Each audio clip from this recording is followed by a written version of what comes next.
And we are back again to keep you updated in the world of sport. A lot going on, of course, in the world of football. We are counting down to that big clash between defending African champions and nine-time African champions, the Super Falcons of Nigeria. Will they be able to break that curse, making it to the Olympics since 2008? That's one question we get to answer on the show today. Away from that, firecrackers from the English Premier League and the Nigeria Premier Football League, not forgetting the Nigerian Women's Football League also. You can follow us on our social media platforms to catch up with updates in the world of sports. Engage the hashtag in the game to join the conversation. I am Onyinyechi Ogu-Obaroh. Let's give you our top 5 stories making the rounds in the world of sport. I'll start off from table tennis, where table tennis star Oluchi, he has launched a fiery attack on the World Table Tennis, the WTT, questioning its practices after facing point deductions and an undisclosed fine. Aruna was threatened, of course, before his competition, and now he has threatened legal action if he is denied justice by the WTT. Aruna's frustration stems from the mandatory nature of the World Table Tennis events, unpaid prize monies, and what he perceives as unfair penalties. In a series of social media posts on Monday, Aruna directly addressed the WTT, sharing details of how he struggled to compete in one of the world competitions but could not due to illness, and he ended up being punished. Aruna insists that he's been unfairly penalized and raised concerns about racial abuse. His public outburst has divided opinions, and some were hailing his bravery while others were suggesting that there are better ways to resolving whatever issues he has got with the World Table Tennis. We're hoping that we can follow up on the developments here, and if the World Table Tennis do not rescind their decision concerning Onyinyechi, he has threatened legal action. Let's not wait until it gets to that, but moving to our next story. Nigerian chess master, as he is popularly known, Tunde Onakoya, he shared a video showing when he played chess on the streets of New York. In a post on X, Onakoya said the player challenged him to be into that chess contest, and he did not hesitate to throw his heart into the ring. The video showed him slugging out with the player on the streets as passers-by and chess enthusiasts they stayed and watched on. According to Onakoya, he successfully won that chess game after 30 moves as his challenger gave it up for him. The video quickly went viral and attracted many reactions from Onakoya's followers. One person who commented even invited him to play in the streets of Boston in USA. No one can defeat the chess master, indeed. Let's go to, of course, the Turkish Super League, where Nigerian defender will practice his UFC abilities in that match against Trabzonspor. Dricus Samuel, he has become the toast of Fenerbahce fans, following his brave reaction during their invasion of the pitch by supporters of Trabzonspor in the league game. The Super Eagles right back stood his ground and he fought off a fan who approached him in what looked like a weapon moment after the final whistle of their match against Trabzonspor on a fortnight ago. Osai Samuel helped the Turkish Giants to a 3-2 victory on the road before leaving for international duty in March. Following his return to Turkey, the fans assembled at the famous Shukru Sarakoglu Stadium following the end of the team's extraordinary general meeting to cheer on the defender.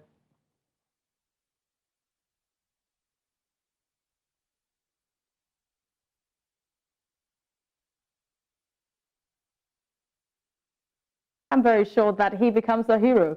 A mural has been, a graffiti was painted of him, of course, in the streets of Turkey. And right now, he's been celebrated. He's the hero of the time. But this is good tidings for Bright Osai Samuel, but not good one for Sheikh Saad of Senegal. The Senegalese goalkeeper has heard racial slurs directed at him from the stands before. But when a fan allegedly approached just to racially insult him during the Spanish Third League game last Saturday, he decided that he would not take it, that he has had enough.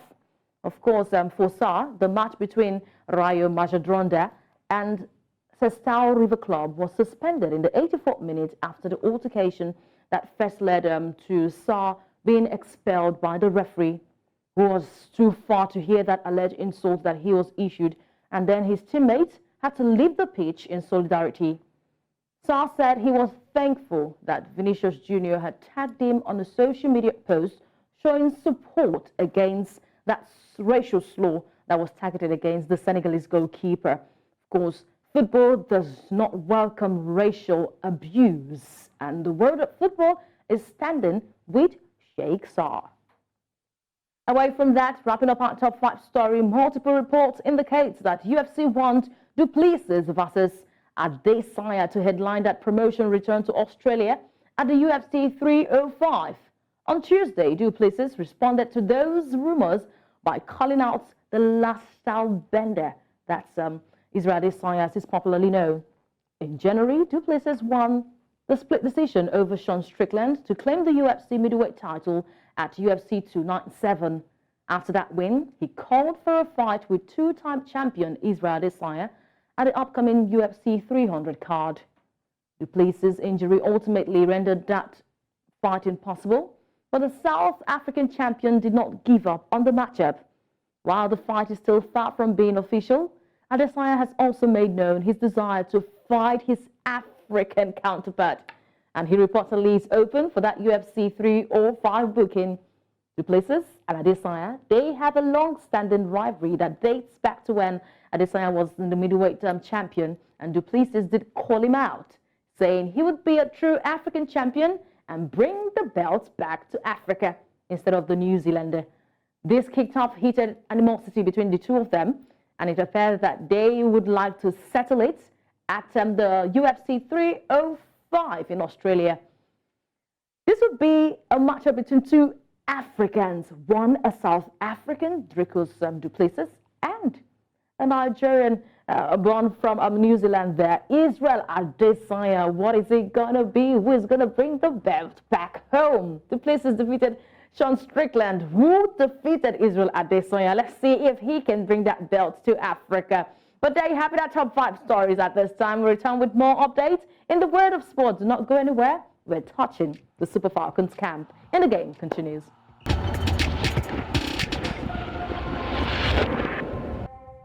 Welcome back. It's Watching in the Game. We just wrapped up our top 5 stories. So if you missed that, you can catch up, like our social media platforms at News Central TV, engage the hashtag in the game, and then subscribe to our YouTube channel. All right, it's time to talk big business in the world of sport, especially football. On the African scene, we have the Olympic qualifiers. There is hope for a return to the Olympic football for Nigeria, but this can only become possible through the Super Falcons of Nigeria, that is the senior women's national team. The men lost out of the race last year, so let's see if the 7 greats will be the Super Falcons of Nigeria. The ladies, though, they have quite the ill task of beating highly rated South Africa's Banyana. The Super Falcons will play Banyana in Abuja on April 5 and then in Pretoria on April 9 for the first and second leg encounter of the Paris 2024 Olympic qualifiers. Qualifying is certainly not beyond Africa's most decorated women's team, but neither is it for the Banyana of South Africa. Both teams are in the league of the best teams on the continent, with the South Africans being the reigning African champions. But Coach Randy Waldrum has promised that the Super Falcons are ready to, break that jinx of not appearing at the Olympics since 2008. He has given his assurance and confidence ahead of this first leg encounter.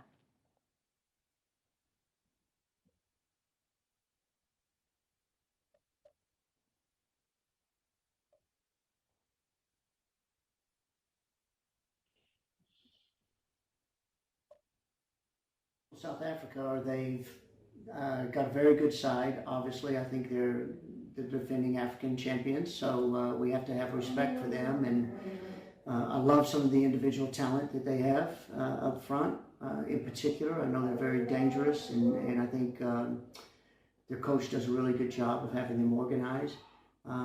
But as I've said before, and I said at the World Cup, and I continue to say, I really like our team and our squad, and I have all the confidence in our players that will perform really well. I would guess some of their players probably aren't here. I think the majority of the team would be here, but I'm sure their international players are just arriving.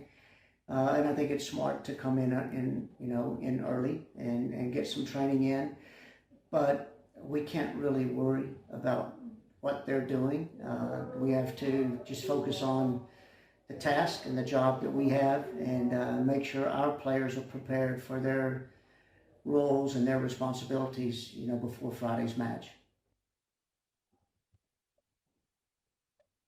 Coach Randy Waldron there giving his confidence. We're hoping that this stays with the Super Falcons, as they will have to go that uphill task against the Banyan of South Africa. We go on a short break, and when we come back, we'll be in a conversation with the media officer of the Super Falcons of Nigeria.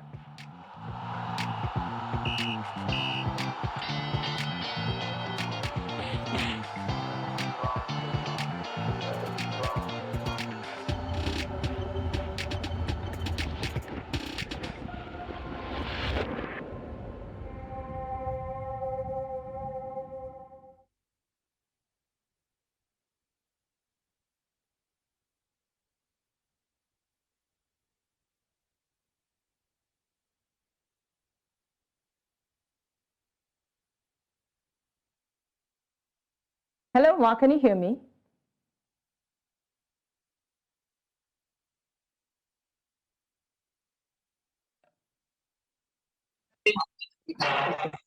Hello, Mark, can you hear me? I can hear you now. Okay, I can't see you. Okay. Oh, sorry. You can do it. Okay, I can see you now. Nne, are you okay holding the device? It's okay like this, Abby? What did you say? Okay, are you okay holding the device? But we are having lunch. I've explained to you. Okay, all right. I'll come to you now. I'm the one holding it. Okay, all right.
Welcome back to watching In the Game. Now let's talk about the Super Falcons. Coach Randy Waldron has been able to give that confidence there that the Super Falcons will be able to clinch that ticket to the Paris 2024 Olympics. Now joining us all the way from the Super Falcons camp in Abuja is the media officer of the Nigerian women's national team. That's Oluchi Tobechukwu. Thank you so much. I call her Tobex. Thank you so much for joining us on In the Game today. Thank you. Good afternoon. Good afternoon to you. It's a day and few hours to the first leg of the Super Falcons clash with South Africa. What is the mood in camp right now? Well, we have almost a full house, but just one player, star player, still expecting her. The ladies are very optimistic. They are focused. They know the task ahead of them. They want to do everything possible to break the 3-year-old dreams. They want to qualify for the Olympics. All of them our experienced veteran goalkeeper have been to the Olympics. Only Oluchi has been in the Olympics. Every other player hasn't participated in the Olympics, so they want to up their resume. Most of them, they've been to 2-3 women Cup of Nations. They have played in the World Cup, and to be an icing on the cake for them if they qualify for the Olympics in Paris, Nigeria. Okay, we're also crossing our fingers that they do punch that ticket to the Paris 2024 Olympics. But how are the new invitees? How are they acclimatizing in camp? Of course, the likes of Jumoke Alani and also Shukurat Oladipo. So it's not the first time that we are having progression of players from the U team to the senior team. These two players, they were in the just concluded African Games in Africa. They played in the final game that Ghana defeated us because we have for the captain of the day for the final game. We were captain 1 or 2 days before that particular final game. Chikura Oladipo, experienced player. Like I keep on telling people, we do not have any new big on the team. They have gone for the under 20 World Cup. They are exposed in Cape Coast. They played under about 20,000 fans. So they understand what it is to take pressure. If they are given the opportunity to play this Friday, I'm sure that they will give a good account of themselves. We also have Chidima Okeke on the list of Japan, and she's not new to the team. She was in France in 2019, only got slowed down due to injuries that she has come now, and she's playing very well in Japan. So all my players did very well this past weekend before coming into camp. All South African players scored goals. They were especially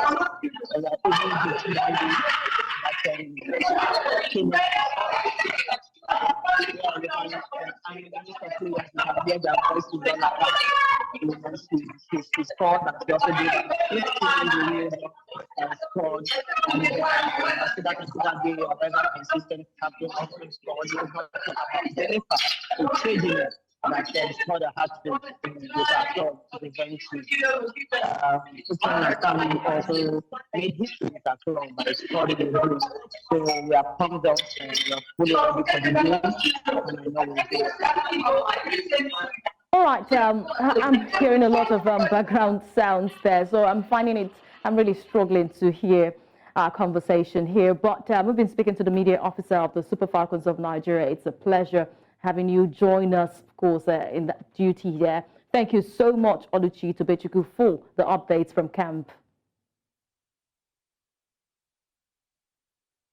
All right, of course, the background sounds, of course, did not give us way for that conversation, but she's sure to join us anytime, of course, to give us updates from the Super Falcons camp. I hear that at this point, 18 players are in camp, so we're awaiting few players into the Super Falcons camp there. But let's tell you that it's April 5, the first leg of that Olympic qualifier between Nigeria and South Africa. South Africa touchdown in Abuja, of course, on Sunday, and they began training already 2 days before the competition. They already settled in camp with the likes of Jermaine Sipon, same way there. Of course, their goal Potter. She's in camp in Lagos, Abuja, I beg your pardon, where they will have to face up in that first leg encounter between the Super Falcons of Nigeria. Coach Desiree Elise wants the defending champions to punch their ticket to Paris. That is the assignment, and that is what they want to do against the nine-time African champion. And we are hoping that this first leg would be in favor of the Super Falcons, who are at home playing in front of their supporters against the Banyana. The second leg will be in Pretoria, April 9. And, of course, an advantage for Banyana, but the results from the April 5 fixture would decide who takes that ticket or who would be on their way to Paris 2024, the Olympics. All right, on the Nigerian scene, we still have Nigerian Women's Football League and fixtures to expect for today at juicy ones, where we'll see Dana's ladies. They will be up against Adamawa Queens.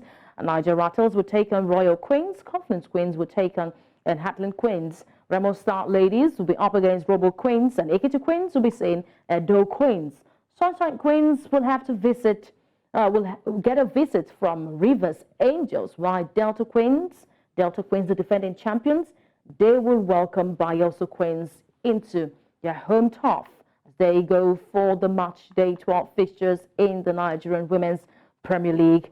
All right, from here we go to the Nigeria Premier Football League, and we had one game played, Gombe United up against Remo Stars. For Gombe United, they are still struggling with Of course, relegation zone there, but Remo Stars could not get a goal against Gombe United. So you're wondering what's really happening here. What game? How did it play out between these two sides? Some relegation threatened side are going up against those in the top 5 of the Nigeria Premier Football League, but the whole game went goalless for the day. Big surprise coming from that encounter. Small teams like Gombe United were battling relegation. They know how to turn up against big sides like Remo Stars for this season. But today, big encounters await as Abia Warriors will take on Plateau United, and we've got Bayelsa United up against Heartland. Enugu Rangers, who have been on a 5-game unbeaten streak, will be up against Sunshine Stars. Aimba will take on Kano Pillars, and that's that war we are waiting for. Aimba having their coach returning back after international duty. Finidi George will be on the stands for them in this encounter against Kano Pillars, while Shooting Stars will take on Kwara United. Sporting Lagos, Noisy Neighbors will be up against Lobi Stars, and Bendel Insurance will take on Niger Tornadoes. All right, to preview this game, we've got a sport journalist, Robert Olimene, joining us all the way from Oyo State in Nigeria. Thank you so much, Robert, for joining me on the show today. Good afternoon to you. It's good to be on the program. Afternoon to you. Good one to talk about the Nigeria Premier Football League at this time. League leaders, Enugu Rangers, they believe that they are on a course to win the MPFL title for this season for the first time since 2016. Do you see them poised at home for this game against Sunshine Stars? Okay, well, I think for Enugu Rangers, they have every right to be confident going into this game. Like you said, they are on a 5-match unbeaten run. And of course, it has been a very, very impressive one for them. For Sunshine Stars, let me point out right here that they are also on a 5-match unbeaten run. They've been able to record about two victories and 3 draws in their past 5 games. So they also are no pushovers. Looking at the fact that they have a new gaffer that is in Kennedy Boboye, I think for Enugu Rangers, they have to be careful when they step onto the turf against Sunshine Stars. So looking at what both teams have going into this game, I think Enugu Rangers should come out as the favorite, but I don't think the points will come very easy to them at the Cathedral. All right, elsewhere, the fixture between Aimba and Kano Pillars gets me, with so much butterflies in my belly. I know that Finidi George returns this time around from international duty for Nigeria, while the coach, assistant coach, he will not be on the touchlines today. He was shown a red card, straight red card before this encounter. Now, but the defending champions, Robert, they will move to second position if they defeat Pillars. I said if. And if Lobi Stars and Remo Stars fail to win their away games against Gombe, which we've seen that goalless draw between Remo and Gombe, and not forgetting Sporting Lagos, if they also lose your game. But they say if wishes were horses, we would ride. Well, I think in this case of Aimba, they're going to have their hands full. For the last time both teams met, Aimba defeated Kano Pillars. That was in Aba by 4-0. And of course, it was Victor Mbama who was able to get a brace in that particular game. But as it is, both teams have identical form coming into this game. For Aimba, they have just 2 wins in their last 5 games. For Kano Pillars, they have just 1 win in their last 5 games. But I think that for the People's Elephant, they'll be banking on the results from this time last season when they were able to turn the visitors by 4-0. And of course, talking about the game in Lagos between Sporting Lagos and Lobi Stars, I think that is one very, very interesting fixtures. These fixtures have got huge ramifications that is on top of who wins the league at the end of the season. For Lobi Stars, if they can win or at least get a point in Lagos, they will stay in touching distance of Rangers and Aimba. And of course, for Remo Stars who got a point yesterday, they will definitely be praying the gods of football do them a favor against these title contenders who are standing more or less in their way to their first MPFL title at the end of the season. Okay, let's see Lobi Stars, as you did say. They will be in Lagos, where they will hope to maintain that top sport chase. But they'll be up against Sporting Lagos. They have been known to be the noisy neighbors. The noisy neighbors have won their last 5 home matches. Yes. And they're looking at toppling that record for Enugu Rangers. But they'll have to go past Lobby Stars today. What is it going to be? Who is the pendulum going to swing in favor for? Robert, are you still with me? For Sporting Lagos, they should be able to get this win. And of course, one of the highlights of this season has been that emphatic victory they got against Remo Stars, which ended 4 goals to 1. No one saw that result coming. I was in Lagos to see that game, and I will tell you, I did not expect that victory to be so effortless for the noisy Lagosians, as they are called.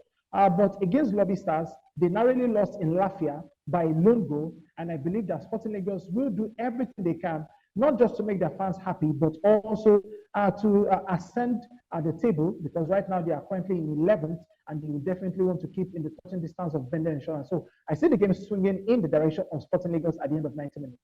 Okay, in favor of Sporting Lagos, I'll hold that one, for you. I'm a bit concerned here about Rivers United. That fixture against Katsina United has been postponed again, just to allow them prepare for the CAF and Confederation Cup second leg tie against USM Alger.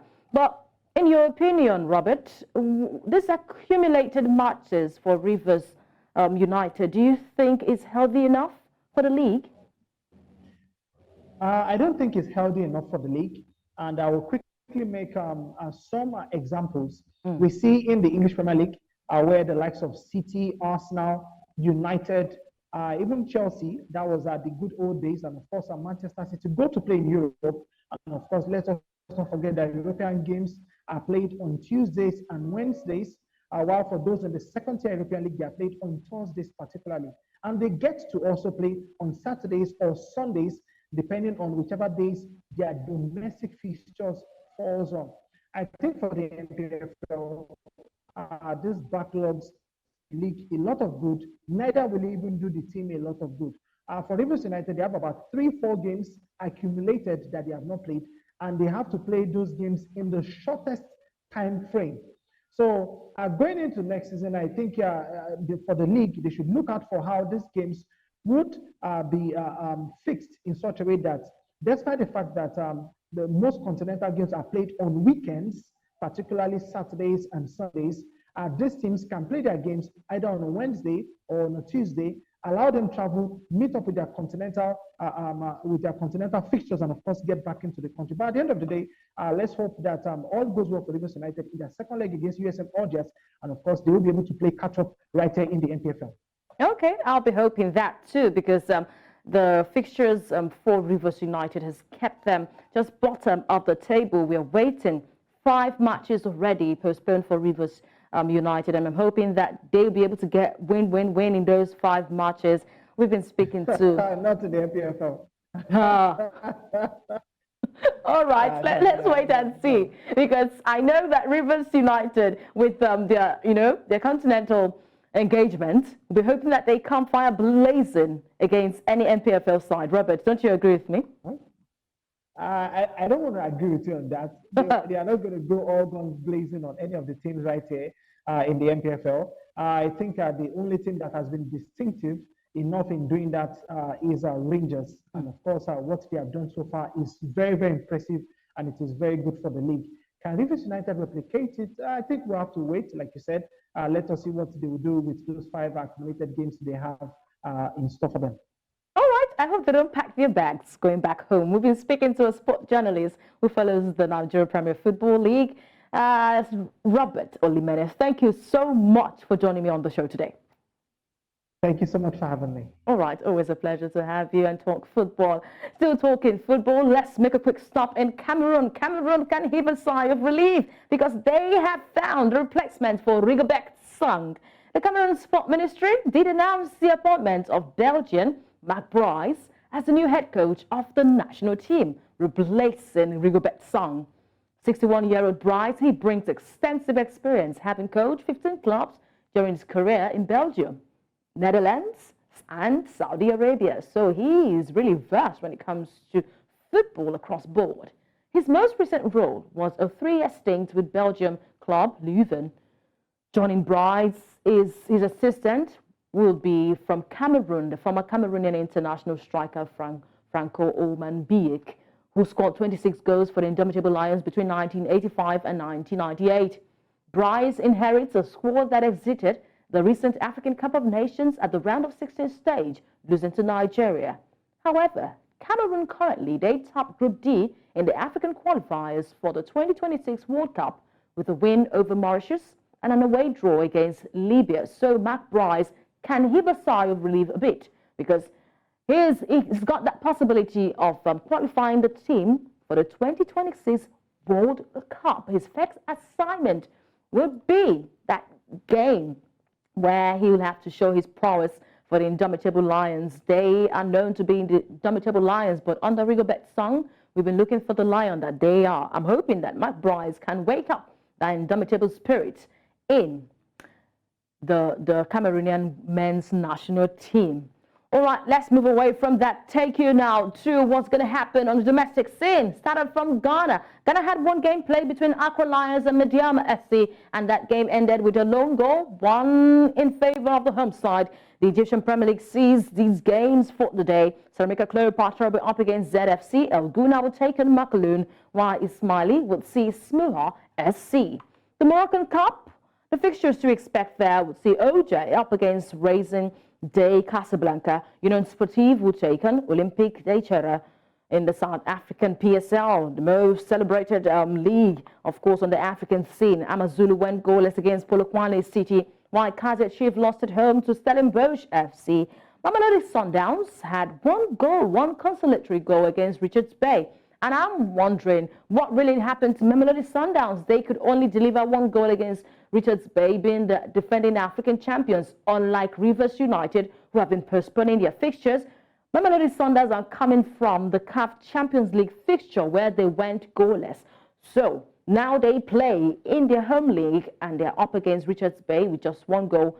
Sekhukhune United had to share the spoils with Cape Town City. The fixture for today will see Chippa United welcome Cape Town Spurs.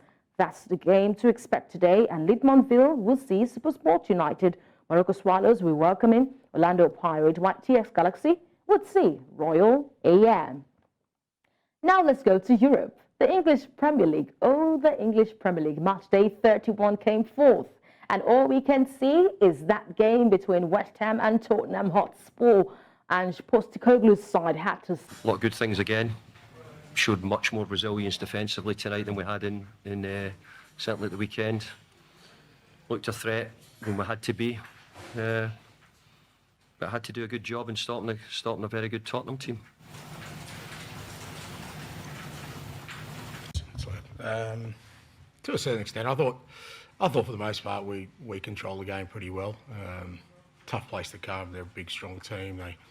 They kind of sit deep and make it difficult for you, which you kind of know you're going to have to be fairly sort of calm in your approach and also really disciplined because they're always a threat and counter-attacks. All right, for Ange Postecoglou, he settles for that draw against West Ham United, David Moyes' side. But today, the real guns will be in action and Arsenal will be taking on, of course, Luton Town, while Brentford will see Brighton and Hove Albion. Manchester City will welcome Aston Villa. Now, Unai Emery and Pep Guardiola don't see eye to eye, but let's hope that Aston Villa can get that job done at the Etihad. Arsenal came, of course, in the weekend to topple that record at the Etihad, where that they have always scored. But Arsenal made them finish goalless in the weekend game. Let's hope that Aston Villa will not add salt to that injury for Manchester City. But the games for today says Arsenal up against Luton Town, Brentford will take on Brighton and Hove Albion. Brighton and Hove Albion suffering a defeat in the hands of Liverpool for the weekend will return now to face Brentford. What does Pep Guardiola and Mikel Arteta have to say ahead of these fixtures? Let's listen to the coaches. Like you said, he's a manager for the second or third league. I don't think so. So he's the best striker in the world.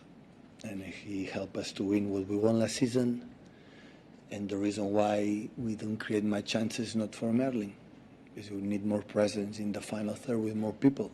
And we play an exceptional game. I reviewed the game against Arsenal, but just we miss more people in the final third. Maybe for the quality, different skills that we have, but Erling is exceptional. I would love that, to have 22 or 20 instead of 18. yeah, that you change and one is better than the other one is better than the other one the week after. That raises the level, and for sure you're going to win more games. I don't know. That's depending on how much we have to spend, and as well how good we are to evolve the players that we have to get to that level, and obviously the academy, which is a key thing. Mikel Arteta expectant ahead of that game for Luton Town, but let's see what the league standing looks like. Of course, it is Liverpool standing atop the table after March Day 30. Arsenal seated second, while Manchester City in third. The top six are Liverpool, Arsenal, Manchester City, Aston Villa, Tottenham Hotspur, and Manchester United. I'm hoping that this does not change in any way. Let's go to the bottom six in the Premier League, those battling relegations right now. We have Luton Town will be facing Arsenal today. They sit at 18th position. Brentford today will take on the likes of Brighton and Hove Albion. They sit at 15. But where is Aston Villa? Manchester City and Aston Villa are sitting in the top six of the Premier League. Sheffield still battling relegation, Burnley battling relegation, and Luton Town battling relegation. All right, let's go to the Coppa Italia right now. After talking the English Premier League, we had a semi-final game played between Juventus. Now, all thanks to Dusan Blahovic and Federico Chiesa, of course, giving Juventus that leading the first leg of the Coppa Italia semi-final against Lazio. Today, Fiorentina will open their hands welcoming Atalanta for their first leg encounter for the Coppa Italia semi-final. Who is going to take the first advantage? Big question to answer when hostilities gets underway. Away from here to the DFB Pokal Cup, the semi-final fixture would see Bayern Leverkusen taking on Fortuna Düsseldorf. Is this going to be a walkover for Bayern Leverkusen, who have been very dominant in the German Bundesliga? For Xabi Alonso's side, of course, they are blazing hot. Can they go hot against Fortuna at home? Big question to answer for the DFB Pokal semi-final first leg encounter. While the Coupe de France sees Lyon going 3-0 against the opponent for the day. But big game, Paris Saint-Germain against Rennes. That's the game we want to look at. What is it going to be? Will Paris Saint-Germain go all out, a riot against Rennes? Big question we get to answer after hostilities gets underway. Wrapping up football, let's go to basketball right now. The NBA is also bubbling up. We did see a fixture for the day. Good results coming for the likes of Philadelphia 76ers. As Joel Embiid, after returning from injury, had to... It's not a good one, I'll tell you. I just usually, when I have injuries, I just tell myself, move on to the next one. Get better and then fix it. But this one was, it took a toll mentally, being depressed, and it was not a good one. So, still not. We apologize for that lip syncing there, but that video not lip syncing. But let's tell you, for those who are, fans of the Western Conference, you have the manager of the month, and it's no other person than Ime Udoka. Houston Rockets, of course, coach Ime Udoka have won the Western Conference Coach of the Month of March. Udoka achieved his team's 11-game winning streak. We've always known that he can do something wonderful, of course, coming up from that stellar season from Boston Celtics, moving away from that after those allegations and suspensions. Now he's with Houston Rockets, and they are doing wonderfully well in the Western Conference. But how does it feel after picking up on the award for the Coach of the Month? Let's listen to Ime Udoka. These accolades are always based on team performance, and it means our guys are improving and doing what we're supposed to. And I like to give all the credit to those guys, and I added to the few I had in Boston. Ime Udoka, that is what Udoka do, but not the Udoka I know. All right, there. We'll have to call it a wrap on the show, but you can get more. Get to follow, like our social media platforms at News Central TV. Do not forget to subscribe to our YouTube channel. Hashtag in the game. Join the conversation. We want to feel your feedback on the show. I am Onyinyechi Obaroh. Thank you so much for being there.